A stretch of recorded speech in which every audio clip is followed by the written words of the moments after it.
All right, there we go. Should be ready to share in just a moment.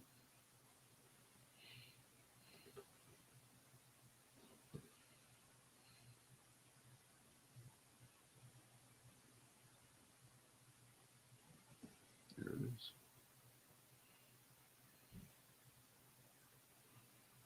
I have new I've new wireless. I'm trying a new set of wireless ones. Okay.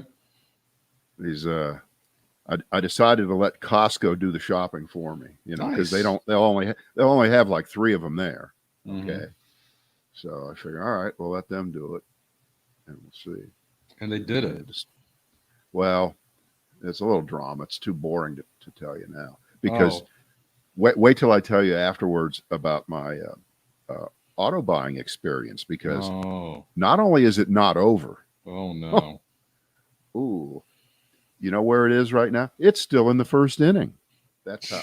We're back to And you square would have one, huh? thought you wouldn't have thought that last week, would you? No, No, I you thought would you not were. have. I thought you were down to the short strokes last week. That's it. It was over. Yeah, it was over.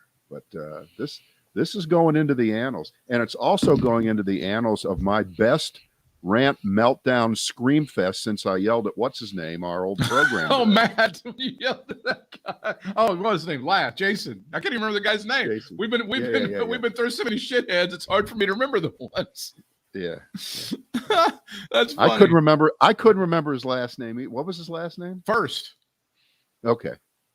just like the first, except with a U. Right. Yeah. Okay. No. That's funny. All right. We're there. We're there. Okay. My hair is just great today. It's the Brad and Britt cast. We're glad you're with us here. We're in the 1:30 live Eastern hour here on the Liver platforms. Liver. That's a good one, Brad. That's a good liver. right. More live. More live. Obviously. Wow, but a lot of things have changed from over the weekend, and everyone in the world wants to know our rather unique view of what's going on in Afghanistan because I know you and I have a different, interesting, and Yes. and original point of view. Well, my vast experience on what traveling happened. throughout So, yes. Afghanistan gives me some unique perspective. Well, all I can tell you is, and we really don't want to go too far into the weeds on this because we're just not the place for this. There's no way we can. There are too many moving parts. But I can just tell you that my recollection is that the year or so that I was broadcasting after September 11th, 2001 in Charlotte on WBT was the most dreadful year, the most horrible year. And of course, September 11th was not all about me. It had nothing to do with me. No. But it was such a difficult subject to deal with because of our ignorance of that part of the world and what was going on politically around us, which of course we thought we sort of knew but weren't sure of. And of course, it all came into focus later, how we were being lied to and how we stepped into what we stepped into and how public support was manipulated. And to think that here we are 20 years later and the subject is just about the same. The players are mostly different. Some of them actually aren't different. Some of them are the same. It's really, really depressing. That's the best that I can say. However, because of the divided nature of our country and the willingness of those who are out of power now to cheap shot from the cheap seats anything that they think will give them political advantage. We have everything from Joe Biden should resign. Joe Biden should pull the gun out of the drawer and kill himself. Joe Biden should, and we're early in the afternoon on Monday. Apparently, he's going to speak a few hours after, or Right. from now, and when we're done, he should do a full Jimmy Swaggart. Just get out. I sinned. I was wrong. I was stupid. So they're all over him, and I will say this, and I'm fairly confident there are only two ways this goes for Joe Biden. Number one, he's proven right. We forget everything. Nothing matters. We will be beyond this soon enough, and we have other problems that we have to deal with. Or this is effectively the end of Joe Biden's presidency right now, and he is where Lyndon Johnson was by early 1968, late 67, where the Vietnam War had become untenable, and he got on television and said, "I shall not seek, nor will I accept the nomination of my party for the 1968 Democratic nomination. I will not run again." Problem is, Joe Biden's only 7 months into his presidency here, and there are so many things that happened even just last week that were mostly good that he really kind of had a tailwind. This changes the direction of the wind immediately. I'm afraid this will actually, and remember, America has a big problem walking and chewing gum at the same time. I think we can agree on that. We really can't do two things at once. So my guess is that the Republicans, like the Mitch McConnell who voted yes last week on the infrastructure, that we're done with that. We're completely done with that. I think they're going to use this as an excuse, as a reason, or Joe Biden is completely correct. He is only doing what in your heart you know is right, which is ending our attempt to remake Afghanistan into the 51st state. It hasn't worked anywhere else. The Russians couldn't do it. The British couldn't do it. No one's been able to tame Afghanistan for about 12,000 years. We can't do it.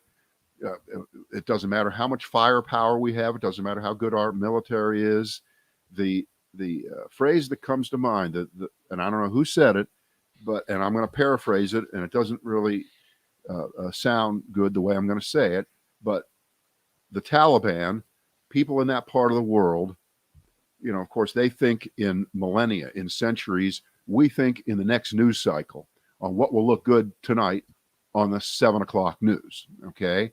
And the Muslim phrase for that is, you may have the money, you may have the military, but we have the calendar. It just doesn't matter. We will outweight you. And these people who are in the Taliban right now, they're probably the children of the original ones that we kicked out and defeated 20 years ago. I mean, they are cockroaches. They do not die. They can't kill them off. You can't kill an ideology like this. And I'm afraid we're going to be right back into the same kind of discussions that we were having again 20 years ago about Islam. And people, well, this isn't what Islam, they're not real Muslims. I just have a headache thinking about it. I really, really do. And it's terrible. And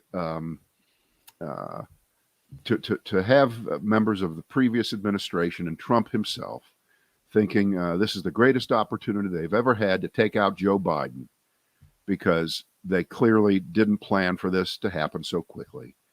And I think Joe Biden, I posted this over the weekend. I said, one of the worst decisions, and this last week, even before things, I said, how could he come up with the idea of the 20th anniversary, September 11th, 2021, as being the date where we're going to finally get out of there? Of course, forget September 11th now. It's already happened. We're getting out now. But there was going to be no win in that, okay? Just think about picking that date. I said, this is like 20 years after Pearl Harbor, okay? So that would have been December 7th, 1961. Or how about, let's make it 40 years after December 7th, 1941. 1981, Reagan is president. And 2 months before that, he says, here's a good idea. We're going to ban the import of all Toyotas from Japan on that day. That seems like a good day to do it. It's so symbolic. We're going to get back at them, but it would have been idiotic. It would have been stupid. There'd been no gain in it. And there was no gain in Biden picking September 11th, 2021. as So a are drop dead you date. criticizing the timing? So, Is that what you're criticizing? well, no, I'm just criticizing. Yeah. They muffed it on the optics, and of course they've muffed it on the reality of it, and the underestimating of the ability of the Taliban to just overrun the country in a matter of weeks, months. But there have been assessments of this going on for all 20 years. There's a part of the government whose whole job is to make an assessment about what's going on in Afghanistan. And they've been saying for years, forever, that this is what's happening. They're not fighting. They're not into it. You can't want to protect a country more than they want to protect themselves. And if that wasn't the lesson of Vietnam, then holy shit, then 55,000 people did die in vain. I thought that was the lesson. And when John Kerry said, who wants to be the last man to die for that cause? Well, people got upset in the Congress. Oh my God, John Kerry. Remember that? That was the end of the world. Well, last person to die for a mistake. Right. And the interesting part of this, and the reason it's such an unforced error, I think, by the administration isn't because do we want to end our involvement? Of course we do, unless we want to be there forever. Mm-hmm. And by the way, the comparison to, well, we still have troops in Germany, we still have troops in South Korea. Yeah. That doesn't stand up, and here's why: because they shouldn't be there anymore. It's not an excuse to put it there, and we're pretty sure, I think, certainly with Germany, that we're not protecting Germany from anything. Right? No, in fact, you can kind of make you kind of make the case that the idea that we had troops there is the reason Germany is unified today. I mean, you could easily make that case. Yeah, it worked. Again, it worked. It shouldn't be a forever thing, but I guess the money is good. It's a good financial thing. I don't know, but that's not a reason. That's not a reason to stay there ad infinitum forever. Except the reason to stay there ad infinitum forever is so that you're not the president, whoever the next president doesn't want to be the one where there's another terrorist attack that's planned inside Afghanistan, a closed society run by religious nutcases who are going to provide a haven for terrorists around the world. I mean, it's a terrorist palooza there, I assume. But I think that's been the surprising thing, is just how quickly it all fell. I think that was what surprised even some experts. In fact, a lot of experts were even like, we had no idea it was going to fall this quickly. We didn't know that they were going to take over and they were this well organized, and Taliban was just ready to rock and roll. Even a lot of experts said they felt like it was going to happen. Right, but the phrase "a lot of experts" means nothing when there were better experts who were more sanguine about it, and they were continually ignored all this time. Well, I still think the speed is the idea that within less than a week, the Taliban is basically taking control of everything, and we had to evacuate the embassy and all the things that we're having to do right now.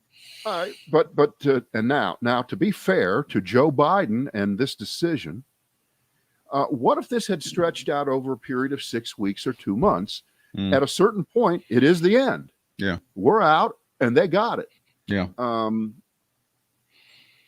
That's the way it is. Well, I'll just wait. I'll just wait while anybody tells me the number of people who have won a land war in Afghanistan. I'll just wait for that answer. Right. Just if they can. Right. And I shudder when I hear the threats come. If the Taliban doesn't do, we're going to bomb the shit out of them again. Really? How? You know what? I think we could stop building bombers now. I think we've proven that air power does not win wars. Yeah, I would hope that I do hope at some work. level we're past the bomb the shit era of American military power. I would hope that was always the solution for anything, right? Just go ahead and fly some planes, drop some bombs, and we'll be done with it. And that didn't work out so well, did it? Yeah. Yeah. So do you know what? I'm looking at the list. Do you know what the second longest war in American history is? Well, that would be the 10-year war between Ohio State and Michigan when Woody Hayes and Bo Schembechler were coaches. Isn't that right? It had a clear winner. Vietnam was actually the second longest war. That's what Wikipedia tells me, at 19.4 years, next to the war in Afghanistan. Both those two, we didn't do too well in, and they certainly didn't have a great ending. Is there really any kind of, do you see it, because you remember this stuff, was there any kind of real comparison to being between Saigon and what you're seeing now? Well, yeah. Okay.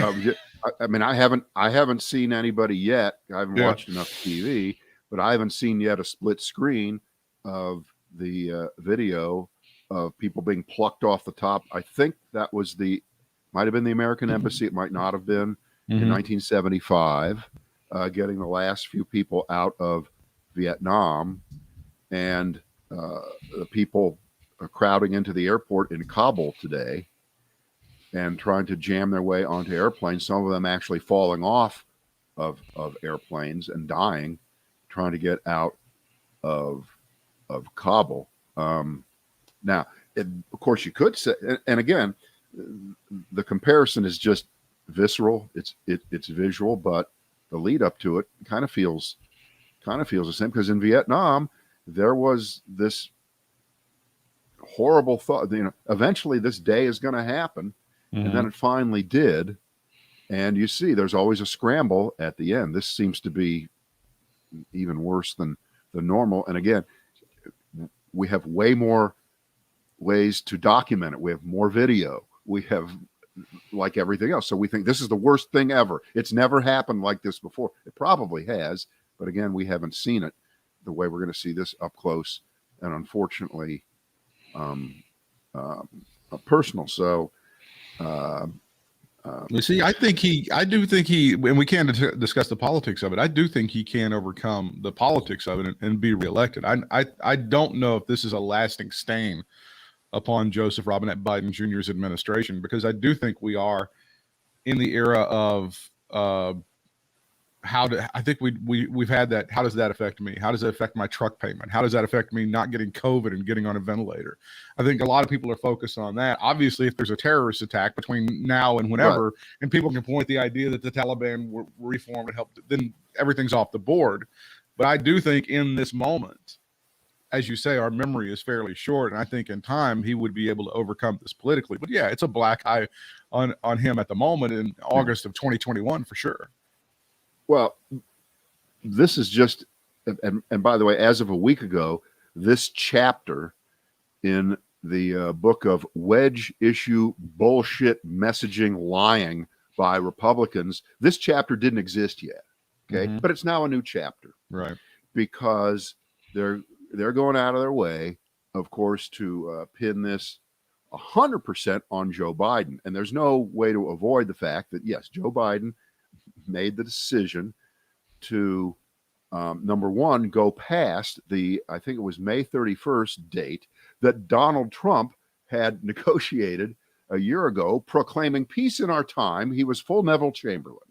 They negotiated with the Taliban, right? There's all these pictures, you've seen them, of Mike Pompeo standing there with these guys in the turbans and we can do business with them, and they're going to do the right thing, and isn't that great? And a year from now, remember how it's interesting that Trump set that date, because remember, he set that date well more than a year ago, and that was predicated, he probably thought, on getting reelected, right?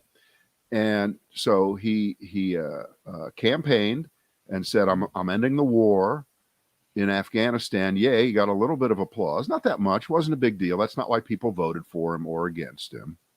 But that date, May 31st, Joe Biden blew past that and didn't honor the date. But he honored the spirit of what Trump had negotiated, because it kind of coincided with what he'd been saying, that, and I guess during the Obama administration, he was a voice of opposition inside there, saying that we should have gotten out earlier. So now he's president, he gets to act on it, but he pushes the date forward beyond the Donald Trump negotiated May 31st date from a few months ago, keeps going and says, again, we're back to what I first said. Then he picks September 11th. Oh, God. See, this is your real criticism right here. No, it's not. It's just, it's too clever by half. It's too cute And again, like nobody Okay. in any meeting goes, I don't know, maybe September 11th. We should probably try to avoid that. Nobody says that. Nobody brings that up. All right, I got a new analogy on that. What if Harry Truman had said, okay, we're not going to sign a peace deal with Japan until December 7th, 1945. Right. Okay, we're going to hold off because I think VJ Day in VJ Japan, Day is, I think, September the 2nd. There are actually two of them. One at the end of August, right. and then September the 2nd, I think, was the one. So Britt, think of that. The time between September and December is almost identical to the difference between May and here we are in August. Yeah. If Truman had done that, okay, it would have been idiotic. It would have been idiotic, but because of course, I think we had kind of proven our point and ground Japan into the we got everything we wanted out of them. They with a bomb, a couple bombs. So you didn't have to pick a date on the calendar to it. All right. You guys ready now? September 11th. Yeah, you guys want to call it a day now? Yeah. So but the stuff that you were talking about with Trump negotiating the peace agreement with the Taliban, that doesn't exist. As you can see the story, the GOP takes down 2020 page touting Trump's historic peace agreement with the Taliban. So that doesn't exist, Brad. That never happened. That is exactly right, Britt, because once it's taken down, it never happened. It never happened. So I don't even know what you're talking about. Britt, when you take down a tweet, you never tweet it. Okay. It's, you know what? It's like an annulment of a marriage. It never happened. Never happened. It didn't exist. No, but the interesting thing to me, I just got, as a matter of fact, it's weird. I just got to the very part of the book, I Alone Can Fix It, when Donald Trump is between the election and inauguration, and some of his military folks are upset and they're worried that he's going to try to withdraw from Afghanistan like in 5 days, in 2 days. Because a lot of his people are saying, this was one of your campaign promises. You need to fulfill this one. And there were folks in the military go, whoa. We can't just like all of a sudden say peace out in 24, 48, 72 hours. And that there was a real fear within the Pentagon that he was going to try to do that. Okay. So, all right. So the only thing worse than Trump thinking he could do that is sadly what really happened now. Okay. So that again, you don't want to be letting Trump off the hook. No. But if subsequent events in the same subject area are at least as indefensible or maybe more indefensible than what he was saying or what he aspired to do and was stopped by other people in the government, then so be it. And it appears, I'm just seeing the first readout on the book that comes out next week. It's the Bob Woodward, Robert Costa book. Remember, the first one was called Fear. The second was called Rage. And this one is called Fuckface Trump. No, it's called Peril. Peril. Peril. If it was Fuckface Trump, I would have bought that right now. I'd have pre-ordered it. That's pretty good. At shop.bradandbritt.com. Right. And of course, the one thing, if you've been alive for the last 40, 50 years, there is nobody better at laying the groundwork and getting the hype on a book that's about to come out than Bob Woodward. He's good. I mean, he's very good. And the ability to create interest ahead of time in an area now where there are a whole host of books that have been written and are being read about supposedly the same subject. Naturally, they're saying, look, we've talked to different people. We've talked to more people. We're getting the inside shit about stuff that you are not going to believe, blah, blah, blah. So it might be the definitive one. I think it's fair to say it's likely it might be the definitive book over all these, which, by the way, will make it pretty extraordinary because a lot of these books that are out now are already jaw-dropping. You can't believe what he got away with, what he almost did to the country. So guess what? That's not the worst thing. But wait, there's more. Now how much would you pay? Ron Popeil. Right. It's fair to say, and it's easy to say, and it's true to say, Afghanistan would have ended with the same sack of shit, whether it was Trump or whether it was Biden or whether it was Obama or whoever it was. I think what's going to be the argument is pulling out in an orderly fashion so that people weren't left stranded and the awful scenes that you're seeing now. And I think there's going to be a lot of hand wringing over that, but the ending was always going to be the ending, right? I don't know if anybody's really other than Lindsey Graham. I don't know if anybody's really trying to say otherwise on that. It was always going to devolve into something. We were going to try to do the best they can, but that's how it was. Yeah. And again, for the last at least 3 or 4 months at least, you've read or heard, if you pay attention to these kind of things, story after story, testimony after testimony by people in Afghanistan who were on our side, who helped us, who translated the language for our military. And there were thousands of these people who they were on our team, and we got to get them out quick. Can we expedite the visa process, or how? No, can't do that. So that's on Joe Biden. He can't escape that.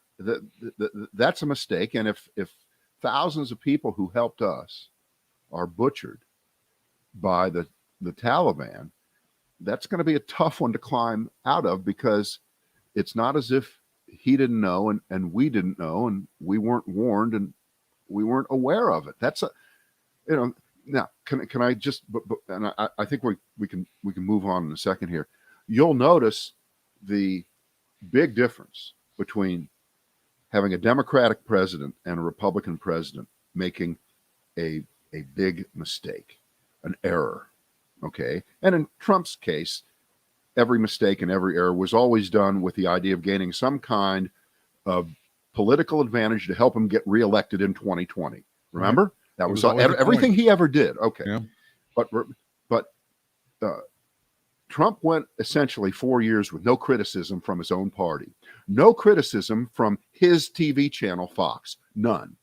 Joe Biden can't say that. Joe Biden is getting it from all directions. He's getting it from all media. He's getting it from all major news. He's getting it from everywhere. In other words, and again, this is the way it should be, but it isn't, because we do have one political party, which is not a political party that acts in the interests of the country. They act in the interest of perpetuating their own power. Just imagine right now if you and I were the left-wing equivalent of right-wing talk show hosts making excuses for Donald Trump on everything he did. If we were doing this for Joe Biden today, we would say, we would absolutely stick with the fact that he had nothing to do with this. It wasn't his fault. It was all on Trump. He had nothing to do with it. He inherited the worst decision, right? You would spin it that way, but you don't want to spin it.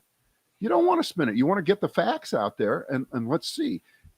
I think every president before Biden had the policy of kicking the can down the road. Sure. They just did. It was just easier to do that than to face the fact that, barely a generation after the loss in Vietnam, we were about to suffer the same way other people who have tried to tame Afghanistan for their own purposes. We're going to suffer the same kind of defeat.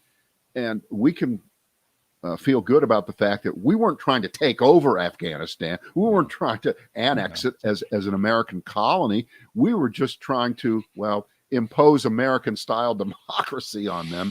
And I think this should be the final chapter in that part of American history. We will know never again. And again, you and I, we've all been here the last 20 years. And remember what would happen when you would say, or when the discussion point would be about just maybe a country like Afghanistan, maybe those countries there, they don't want democracy. They don't want freedom. Right. That's just not what they do. Well, then you're a racist, and then you're anti-Islam, and there was some of that involved in saying that, but there's such a grain of truth to it. And if you would back it up, I said, well, look at Israel. It's in the Middle East, and it's a democracy.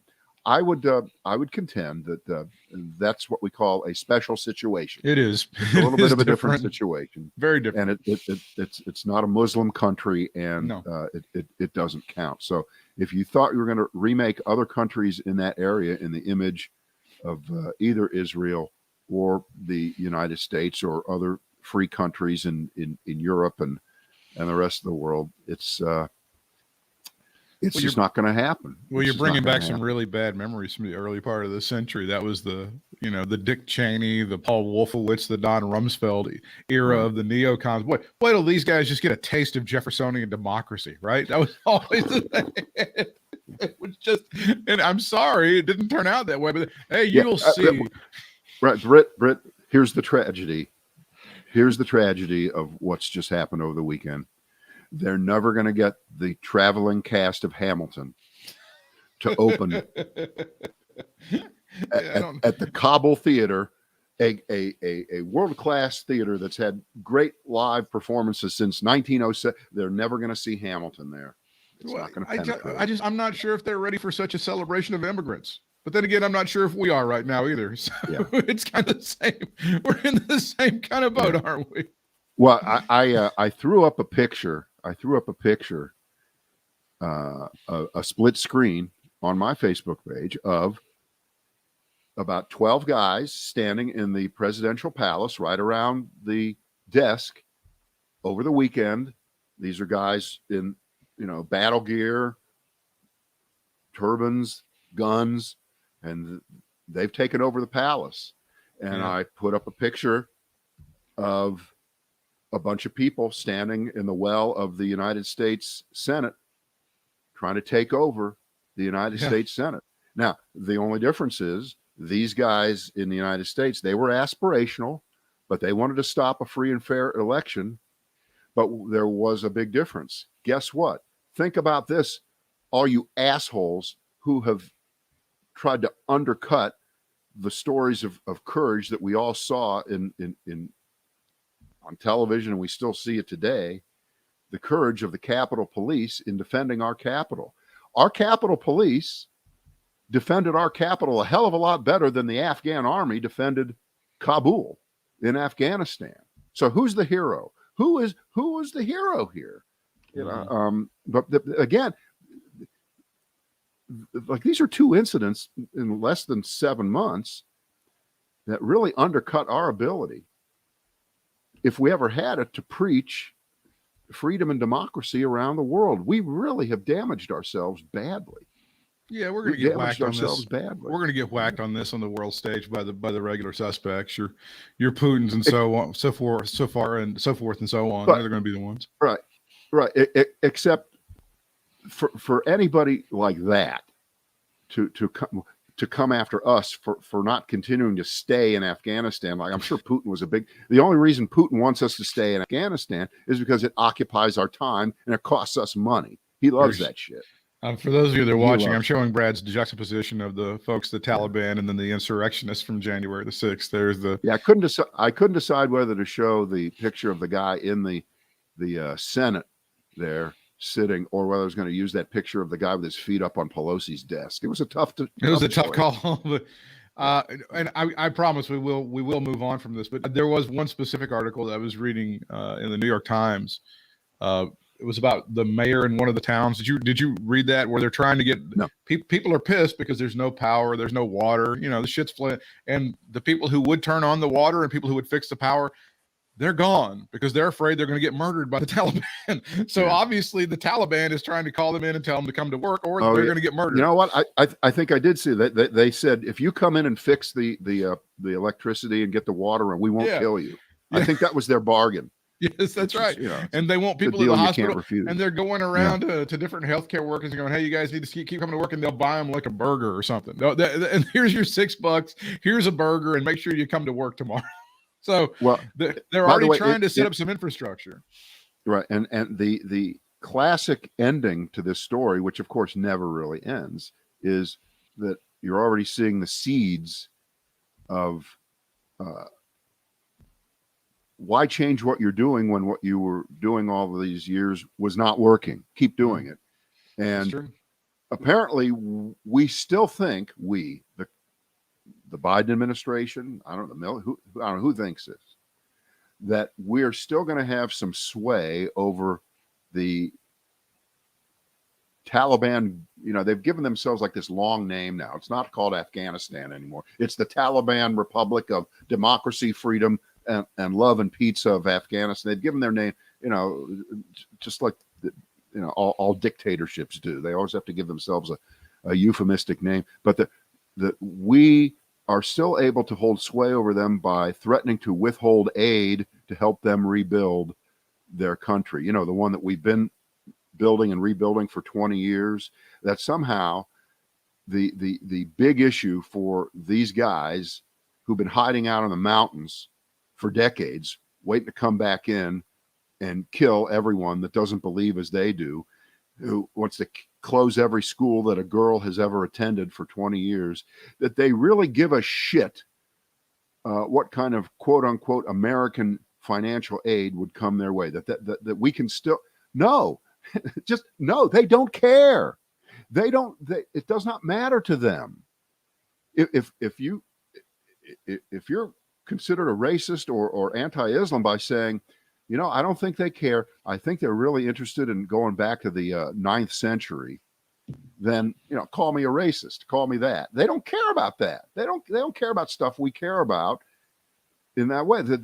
It just doesn't matter. So yeah, I don't have an answer.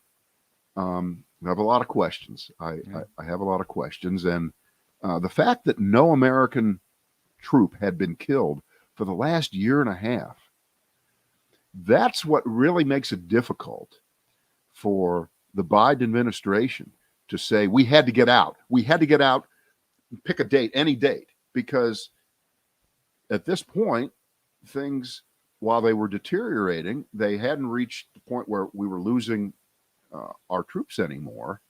And that is the bottom line. Because if you're going to criticize the Biden administration on this, then you have to ask yourself, do you want your son or daughter to go over there and die for this cause? And if the answer is no, then shut the fuck up about Joe Biden. Well, he just did what had to be done. Who made the tough decision here over the last 20 years on this? Well, it's him. He made the tough decision. If the answer is yes, I am willing to sacrifice my child, then what exactly is the cause and what does victory look like? We've never had that. We've never solved that. We don't know what that looks like, and it's preposterous. I mean, all of this is cast through the lens of all. We don't want to look at this stuff because it's very tragic and it's quite traumatic. We immediately went into Afghanistan after 9/11, and then, of course, the focus shifted over to Iraq for no reason at all, other than the fact that we wanted regime change and for a lot of other reasons. So everything is kind of now through the prism of Iraq and the big lie. There was the original big lie, Brad. Saddam Hussein had weapons of mass destruction, and he had a nuclear weapon, and he had none of those. And then now, as you can see in Afghanistan, victory, what does that look like? And it was never told to us, and it was never articulated to us by whether it was George W. Bush or anybody after that. What victory actually looked like in Afghanistan, we never knew, and we won't know. I heard you. I heard you on that. Okay, here we go. We'll completely change the subject here. Completely different. A little bit more local to where we are here in North Carolina. Pat McCrory and Ted Budd, they want to be the Republican nominee to replace Richard Burr. There'll be an election in the fall of 22 for that, of course. Those two have put out their financial assets for all to see. And it turns out that Pat McCrory is a pretty good investor, pretty smart guy. It looks like he's worth about $4 million. Good for him. And he owns a basket of blue chip stocks: Apple, Microsoft, Intel, Starbucks, Pepsi, Johnson & Johnson, Raytheon, Walmart, CVS. Okay. And he also, of course, gets a pension from Duke Energy still, apparently forever, because he worked there. And I can't believe, first of all, if you want to talk about a lost story, Richard Burr got away with murder last year. He got away with murder. Explain. And you'll notice, since he got away with murder, remember, because he was trading stocks in a couple of companies ahead of public information. And that is illegal, should be illegal, but there was some wiggle that he got out from underneath that, and they didn't go after him. They let him go. So his his response was, okay, I'm going to shut up and not talk the rest of the time I'm in the Senate, all the way from 2021 to 2022. It's about 2 years. I'm not going to say a word about anything. I'm not going to explain anything that I do. So that was his punishment. But here comes Pat McCrory with a pretty good portfolio here. And he shouldn't be allowed to own anything. He should not be allowed to own any. No, he should not be allowed to. None of these people in Congress and the vice president and the president and members of the cabinet, none of these people should be allowed to own stock in public companies about which they're going to be making political decisions that could affect the stock price. That's just the definition of being completely compromised and not being able to be above reproach and suspicion in what you do. It just is. It shouldn't be that way. They should. And by the way, I was looking. I wanted to see whether the defense of this would be, well, you people on TV, you're allowed to. You talk about stuff. They changed their rules in 2004 at CNBC.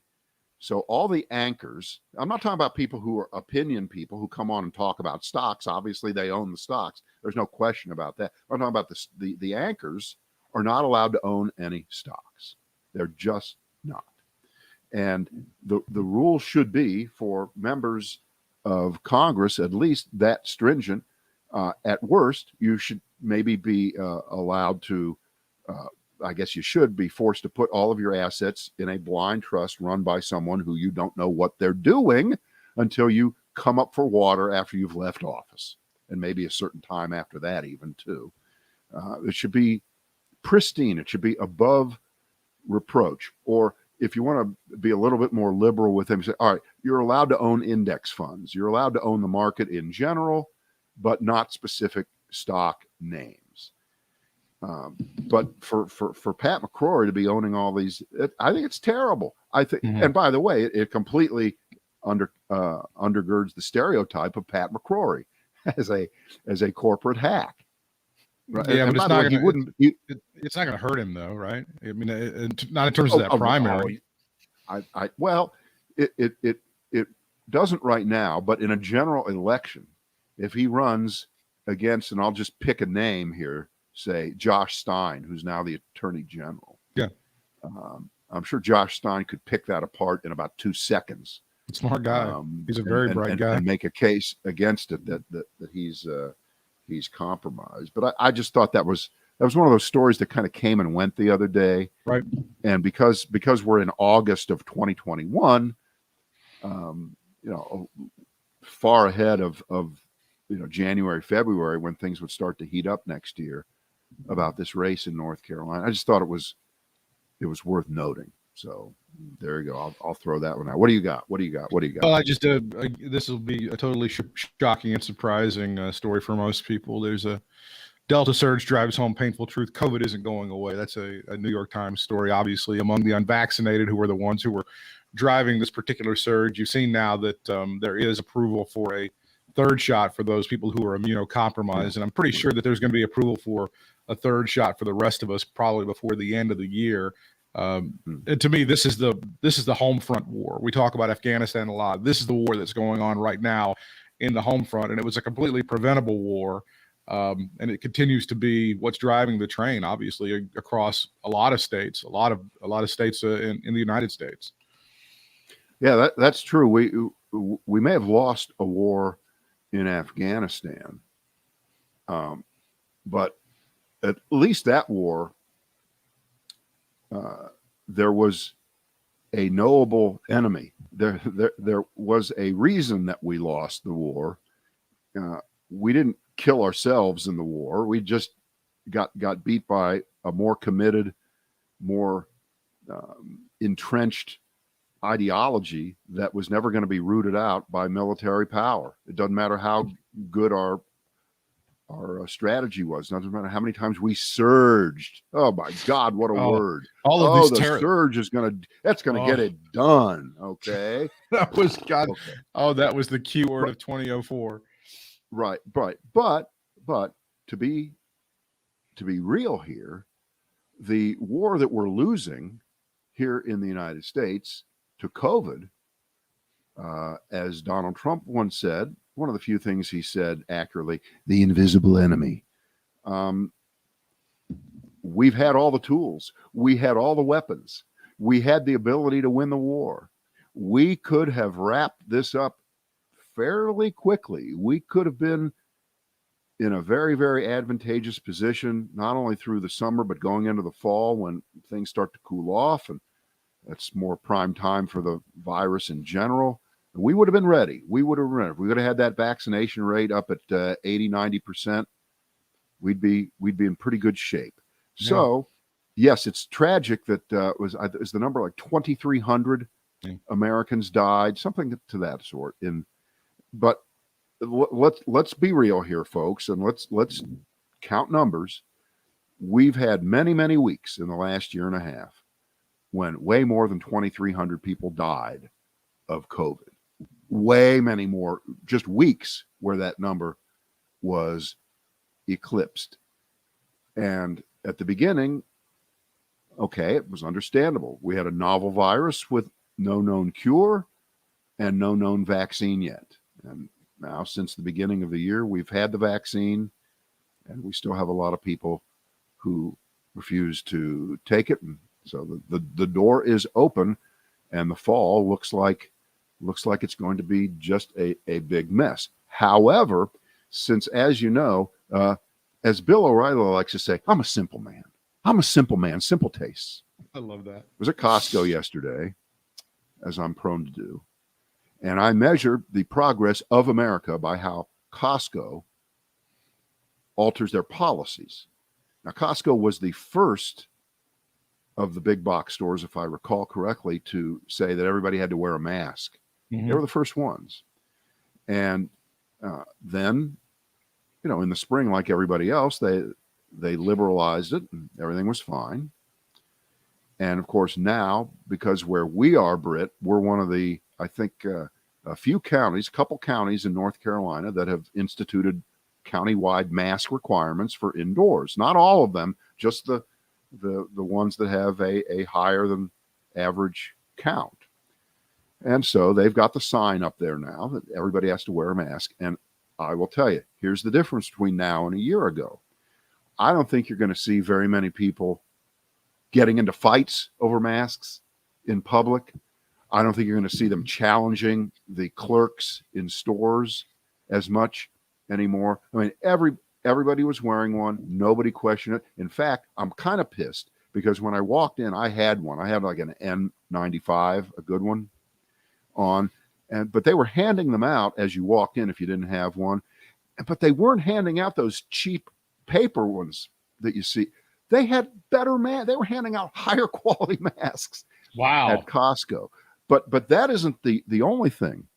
Remember, they pulled back free samples last year. No free samples anymore. You don't want to be touching food, blah, blah, blah. And guess what? Food still being given out free samples at Costco. And why is that? Because it's not a foodborne illness. You don't get COVID by eating a chip with hummus on it that some old lady put on a cracker and put in a little paper doily. Okay? So we're getting more reasonable. We are learning to live with this, which I'll say that's a euphemism. We're learning to live with the assholes who are prolonging this. That's what we have to do because we can't put them in jail. We can't tie them down and put a shot into their arm, although I would like to do that. We can't kill them, although they're killing themselves. Right. And just for the record, we got a phone call over the weekend, first via a text message, the kind you don't want to get, from our son, and he's got it. Oh gosh. He got it. He admitted he kind of let his guard down. And he was out in Colorado. There was a big concert that he went to a couple days at Red Rock. Well, what Red Rock was like 15,000 people there. Mm-hmm. And he got it. He got it. Was he symptomatic? And he and his what? Yeah, he's kind of beat. He's beat. Yeah. He's tired. he's, little loss of taste back and forth. I mean, we last talked to him yesterday, but he is in a way very typical of people who are vaccinated, who get it. And he's not in a hospital. He's not on a ventilator. He's not near death. And that's because he got vaccinated. And just for the record, Johnson & Johnson. So if anybody thinks the Johnson & Johnson vaccines don't, they work the same way in terms of protection from the ultimate fate, which you don't want to suffer from. If that's what would have been available to me, I would have taken the Johnson & Johnson. Yeah, and we all would. And I would have thought about it. That's what I had. Right. So,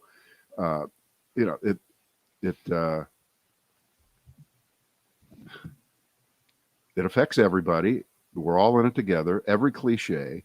I find it just sad that if you read and you watch television, to see doctors and come on and speak the same language over and over and over again, as if they're saying it for the first time, about, the only thing that's really going to beat this is to get vaccinated. So you should get vaccinated. I mean, can you imagine having to say something over?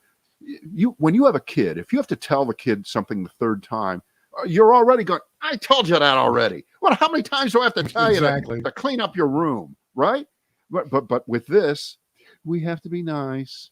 We have to understand. We don't want to be too hard-hearted about this because they may have good reasons. And you need to just no. And there's another thing I thought. Boy, you got me going. I know. You got me going. All right, here's fucking Mitch McConnell. Okay. And Mitch McConnell has not been anti-vax at all.